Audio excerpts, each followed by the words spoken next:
How to fix Wi-Fi connected but no internet access on your Windows 10 or 11 option.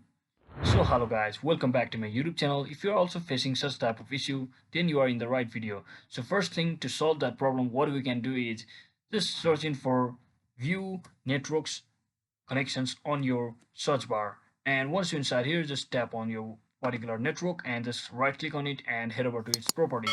So once you're inside here, just tap on this internet protocol version and just click on properties. So once you're inside here, just select this second option under the second section that is used the following DNS server. So searching for here, just type in the following numbers which I type over here.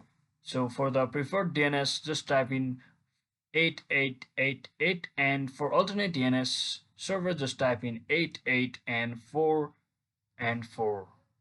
So once you do that, just click on OK and it should set it up for your device.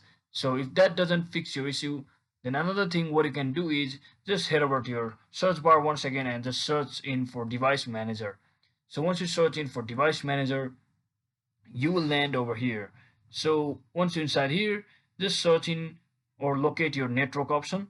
So to know your network adapter, you just have to find it from over here. As you can see, here is a network, my network adapter is given here, so you can find it just right below your network name. So let me just select that particular adapter name and just click on right click on it and just click on update driver and select the first method, that is search automatically, and it should fix your issue.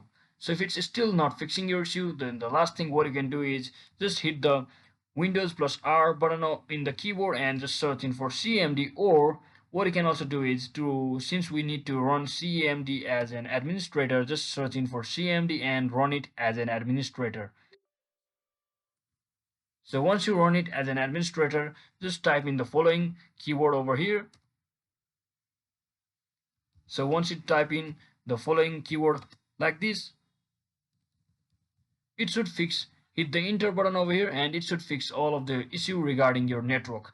So that is exactly how you can easily fix that issue. So hope this video was helpful guys. If it was, don't forget to like and subscribe to the channel. See you on the next one.